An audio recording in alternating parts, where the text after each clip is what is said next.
Hello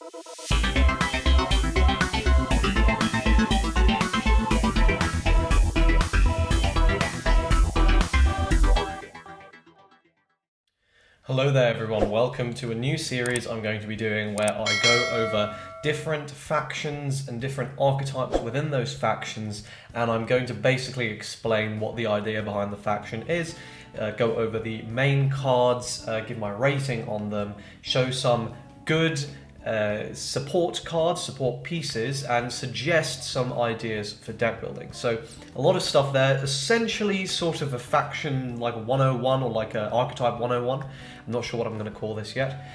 You'll know, it'll be in the title. But yeah, if you guys are looking forward to that, please leave a like and subscribe to the channel, and let me know in the comment section down below what you'd like to see next. At the moment I have a few ideas for what the next one is going to be, so I'm going to leave those in the community section where you can vote on what the next one will be, so go and do that.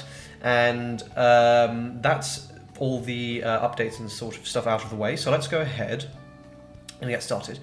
Today, I'm going to be talking about the Crimenauts, and this is a faction, or an archetype, rather. This is an archetype that I was very excited about when it was first revealed, because I personally, when I play card games, I love to play hard control. That's my favourite thing.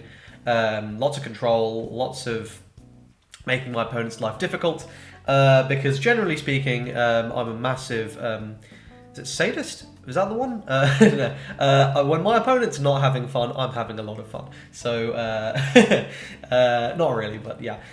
So this is an archetype that's really synergistic with the way I like to play card games, with control and removal and that sort of stuff. So I was very excited for it. Combined with that, the art is absolutely fantastic. Some really, really great stuff here. And it's also, from my testing I've done, maybe the best deck in the game, which has been a nice bonus as well. So, you know, there is that. So let's get started with the actual main pieces first. So here we got Crimenauts Combatant Badmans.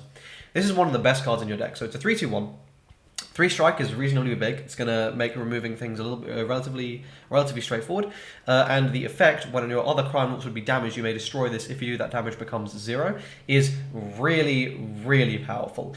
This is basically you're out to any form of effect removal. One of the best cards in the game is Zap Zap Zap. This basically makes Zap Zap Zap worthless because they can target anything or whatever, and you can just remove the Badmans and save whatever you want. This is also highly synergistic with the boss monster of the archetype, which is Malevolous Prime, who we will come on to in a little bit. So this is a phenomenal card, easy for. Horrorcore Hannibal Razor. So this is touchdown and overdrive, level 1, 3/3/1. And with the touchdown overdrive, your opponent discards a card from their hand. So this is probably the worst card in Crimenauts. Yes, it discards, that is valuable, but generally speaking, Knight feels, from the testing that I've done, not super strong in general.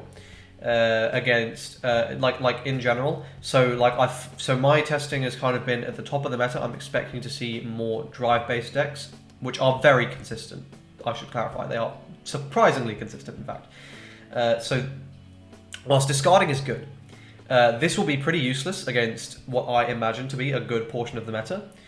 So it's a lot less valuable.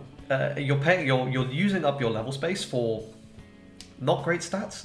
Frankly, I would rather have a vanilla in place of this, because that can be really, really difficult for your opponent to deal with, because at this current stage in the game, as we only have one set, vanillas are pretty valuable, stats are pretty good.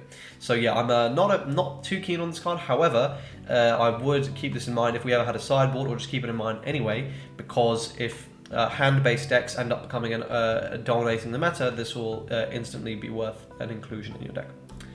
Next we got Horrorcore Cimmerian. This is a very, very powerful card. So unlike Hannibal Razor, this is going to be instantly against Highlander and against Apprentice. It's going to be a 5/4/2 level 1. It's also a beast, so there is that synergy, but that's not super relevant with the way that I think the deck should be built. The main thing is it's a Crimenaut. And yeah, it's just a very big, beefy, statted thing. A 5/4/2 is scary. 4 HP is pretty big, pretty hard to remove. And your opponent, who is playing Knight, for example, can can inadvertently screw themselves over if they attack into this or set something going down to one card in hand meaning that they will be buffing the Cimmerian, and that's actually really quite common. This is going to be a very annoying card for them to deal with, making it well worth a level spot. Okay, next we've got, and I don't know why it always does this. That's annoying. Can I make it a little bit? Yeah. Okay. Apologies for it being sideways. You can tilt your head, but I'll tell you what it does. So this is Space Criminal Organization Crimenauts. This has the Crimenauts attribute. I'll come back to that. It's a level 2 event. The counter is to choose one level 1 or lower Crimenauts in your cemetery and special summon it. Very powerful. This is super good because on your opponent's turn, this will essentially not only heal that damage, it'll also block the next attack if you want it to, or it'll help you gain board presence for the next turn. Its use timing is normal, and then when you use it, you look at the top 4 cards of your deck, choose up to one Crimenaut from among them, drive it, and put the rest on the bottom of your deck. So this is amazing for 2 reasons. 1, any Crimenaut, so this has a huge number of targets to hit, it's almost always going to hit something. And 2, this is going to help you filter out your hauntings, because in my opinion, you need to be running 4 hauntings in this deck, at least 3, but probably 4, for it to be at its most powerful. And this is going to help you filter through those and make sure you're not actually hitting them in your hand, or in your drives. Next, we've got Horrorcore Object Element of X Street. There's another Criminal. This is a level 2, 3/5/2 with Retaliate. This is pretty strong, but I think it's probably the weakest level 2, and it's difficult to find space because your level 2 space is already so constrained, as you're going to be running 4 of that event I just showed you, and you'll be running 4 of the next card for sure. So you're already losing a lot of your level limit there. It's difficult to justify running this because there are also other level 2s that are instant staple 4-ofs that I will be talking about shortly. But it's not a bad card, it's just very difficult to find space. However, 3/5 is big. If this had Defender as well, I'd probably be like, yeah, you should play this, but that would definitely be too good. I think like this Retaliate is generally best on cards in the defensive zone because your opponent sort of has no choice but to attack into them if they want to deal you damage, and it makes them sort of have to neg themselves, which is an optimal. Like a big Retaliate in the center can actually just end your opponent's turn, depending on what they have, and certainly it's going to be very annoying for them to deal with. This is still very strong. It is just a matter of space, but it might be worth sacrificing on your level 1s to play more of this. Need to test it, but in my opinion it isn't. Horrorcore Leader Gachi Horror, phenomenal, insane card. Level 2, 4/5/1, 5 HP, very big, 4 attack, very useful. And you can either discard one of your opponent's cards from the hand at random, or you choose one of your opponent's set cards and destroy it. Destroying sets is a really rare ability, so having it on this is really valuable, but then you can also discard a card, and your opponents do it at random, so they actually can't just discard a bad card, they have to, like, roll a die or something to randomize it, so that can actually screw your opponent over. This is, discarding a card at random is strictly better than your opponent discarding a card, because at worst, they just discard a card they would discard anyway, but at best, they lose a key combo piece they'd been saving. For example, they could discard a win-win or something, which would really be bad, so yeah, this is a phenomenal card, genuine 4-of, it's so good. Here we have the big boy of the archetype and the main reason you want to play it, which is Great Leader Malevolous Prime. Crimenaut level 3, his overdrive is you charge the top 2 cards of your deck. He's a 3/5/2, so again that 5 HP, very annoying to deal with. When another Crimenauts would be put from your field into your cemetery, put it into the charges of this instead. That's a very powerful skill. I will need to double check the rulings on this. The rulings are not 100% sorted out at the moment. However, some things to keep in mind are the possibility of calling something over something else, sending it to the cemetery and potentially into the charges. Not 100% sure if that is legal yet. We will need to find out. I will post a comment when I know for sure, but I'm just making you aware that that is something that could be happening. And also, we are not 100% sure on whether or not if I have Malevolous Prime on the field and then I activate if it will go into the soul, because I'm pretty sure it would if it was already on the field. I'm pretty sure it would if your Malevolous Prime already is. I know for a fact if you play the Malevolous Prime off of this, it doesn't, but I'm pretty sure it might if your Malevolous Prime is already in the field, but I could be wrong on that. I'm just making you aware that those are 2 possible scenarios that will make Malevolous Prime a lot better than it already is, which is already phenomenally scary, but I just wanted to make you aware of those. Doesn't really matter even if you don't get those because the card is so crazy anyway. Now, why do you want these charges? Because this card cannot gain charge shield. Well, it's because you can put one of the charges at the bottom of your deck and choose one enemy unit and deal 2 damage to it. This is ridiculously strong. Pretty much every single copy of your Malevolus is going to be doing like 6 burn. It's really hard for them not to. This card is insane with Badmans. Having 1 Badmans out means that you are immediately immune to any form of removal, because you can always just use the Badmans to reduce to 0, and then you get an additional charge that you can just pop all at once. You can, like, it's so good. And the other thing to remember is if your opponent's attacking into other stuff, they're just going to go into this charges. So if for some reason your opponent decides, okay, I'm going to leave my Malevolus Prime up, let me go attack something else, you know, you're just getting charges. And also, if you've got like double Malevolus Prime or something, well, when that Malevolus Prime goes, you get another charge inside your other one, so you can keep burning down your opponent's board and just remove it. Super, super, super powerful.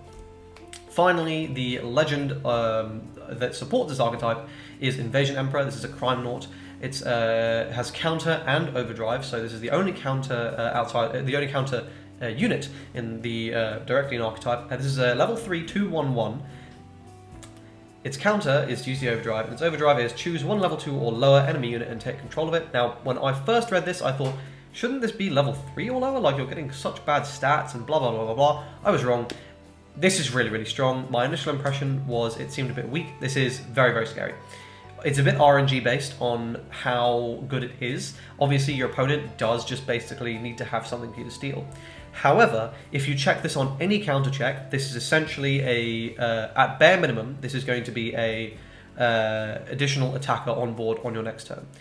The high roll possibility is you check this on your opponent's first attack or something, you steal like a big beefy vanilla, put it in your center, and now your opponent actually can't remove it, so you end their turn. That's a high roll possibility. Very, very powerful. It's also a Crimenaut, so you have that additional synergy with Malevolus Prime. Very, very strong. So those are the main cards in the archetype. The archetype is phenomenal. I'm going to quickly go through some really key support cards that are very, very powerful, and then I will leave with my thoughts on how good I think the deck is. Okay, so the first and most important support card is Haunting. This is a 4 of. There's been a lot of debate about this on various online forums. I think that a lot of the people who are saying that this is a card you want to be playing at like 2 or less really haven't tested this deck in particular. 3 there is a solid argument for, because you are significantly cutting down on your risk in exchange for, like, it's a relatively minor like drop in deck power. However, I think that relatively minor drop in deck power is still unoptimal. I really do believe 4 Haunting is the way to go. That's just my opinion. I recommend everyone to test out for themselves and see how it performs, and then you'll get perhaps a bit more of a feeling for it, and you'll know whether or not I'm just chatting or I actually know what I'm talking about. Something about the games I've tested probably means I do, but anyway. I think you should run 4 Haunting. At any rate, you should be running it. And this should obviously make it clear that I think the optimal combination is going to be Yomajin, which it is. There's no debate there, and that's for these next 2 cards. First is Kinomiya Koga. This is the best legend, in my opinion. This card is so strong. You basically just stack your deck, and this card is always good. There is no situation when this card is bad. The worst time you will ever see this card is if you drive it, which means you have to stack your next counter for the next turn. That is the only time this is bad, and that's not exactly bad, because you're 1, guaranteeing counter, and 2, guaranteeing an important counter. Phenomenal card. 1000-Year Cherry Tree is the main reason you want to be playing Yomajin, though. This, when you look at the top 3 cards of your deck and drive one of them, this card in combination with Crimenaut base mean that you're probably going to be filtering through, like, you have so much filter that 1, you're going to be dodging Hauntings, and 2, you have an ability to like actually guarantee consistency in seeing your main pieces in your deck, your main power pieces being your Malevolus Prime, as well as a few other things. So yeah, this is an absolute staple. In Japan, this is currently the most expensive card in the set, with good reason. Next we've got Space Journalist Crystal. This is another very powerful card, and this is so good because it's basically circumventing Apprentice, which, by the way, is the ruler you are 100% playing in this deck. This is letting you circumvent the whole Apprentice restriction of only getting 2 cards per turn. Because really, when you're running Crystal, and then you're running other versions of this, but I really wanted to showcase the main versions of these cards. When you're running Crystal, that's another card you're very likely to hit, which is another card to play, which is another card potentially to play, which is letting you filter through your deck, which is letting you dodge Hauntings, which is letting you plus. It's letting you go more than just those 2 cards that you should be getting per turn, and that's some part of the reason why Apprentice is so strong, and why I think it's just, at the moment, this deck in particular, and generally pink-red combinations are just better than Knight, because essentially Knight starts with this like additional like 2 to 3 cards in hand at the start of the game, additional 2 cards in hand at the start of the game, so they start with those 2 cards ahead, but they also have to be paying costs for everything, which means as long as you, the Apprentice player, can stay about on par with the Knight player for the first 2 turns of the game, then that means that their initial card advantage is gone, and from every turn subsequently, you are going to be getting more and more and more and more and more ahead, because now you're not paying costs, and you're also both seeing the exact same amount of cards. And by virtue of running 4 Hauntings, which is why I think you should do this, the average level value in your deck is simply higher, which means that your average card quality is simply higher, which means inevitably you should be outpacing a majority of Knight decks. Majority, not all. I think there are good Knight decks. I just think this deck is very, very strong. Anyway, that's sort of my rant out of the way. Let's talk about the final 2 insane support pieces. Schrodinger's Cat, this is a 4 of, and the reason it's a 4 of is very simple. Every time you are counter-checking one of these, you are going to want to swap another one you've copied into your damage zone. You're going to want to get as many of these into your damage zone as you can before you actually get one. When you actually have one to use, you use it, you play another Schrodinger's Cat from your damage zone. You now play that Schrodinger's Cat, you play another Schrodinger's Cat from the damage zone.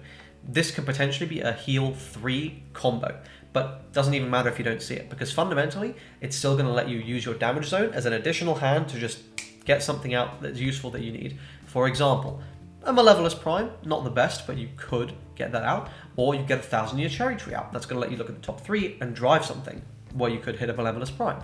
You could use this to get out of Crimenauts base, and then look at the top 4, potentially hit a Malevolous Prime, or a Gadget Horror, or something valuable. This is an instant 4 of. I frankly will hear nothing other than that. Finally, Zap Zap Zap. This card is, again, absolutely phenomenal. I think the Schrödinger Cat combo is worth more. So in my list, Zap Zap Zap has actually found itself at 1 to 2, which is really, really peak, because this card is ridiculous. But remember, you can stack it with Kinomiya, and this card just burns 6 to a board, so basically it board wipes. This card is insane, so strong. If you draw it, if you drive it, it's fine. Just flip it and your opponent's turn ends. If you get this against, like if you don't have your Malevolous Prime, but you get this, then against any special summon decks, you just instant win basically, because they lose their turn. They won't be making anything valuable from board, so that's kind of it. They just lose. Yeah, this is a phenomenal card, very, very strong. And those are the main support pieces. There are others, but those are the ones I really wanted to talk about that are particularly important. And I hope you guys found this video useful today. So my overall impression of this archetype is, I think it is incredibly strong. As I said, I think it may be the best deck in the game from my initial testing anyway. If it isn't, which is possible, it's up there, that's for sure. So yeah, do not feel bad about wanting to build this deck. The only downside is price, because yeah, you're going to be needing Zap Zap Zap as a 4-star, 1,000-Year Cherry Tree as a 4-star, Malevolous Prime as a 4-star as like the bare minimum. 3 stars, you're going to need your Schrodinger's Cats, you're going to need your Hauntings, you're going to need your Gachi Horrors, you're going to need your Crystals. There's all sorts of, like, it's probably the most expensive deck in the game too. It is what it is. And I hope you guys found this video useful once again. If you did, leave a like on the video. Please sub to the channel. I'd really appreciate it. Leave your thoughts in the comment section down below. Go to the community tab, vote on the next one of these overviews that you'd like to see, and I will see you guys in the next one. Cheers.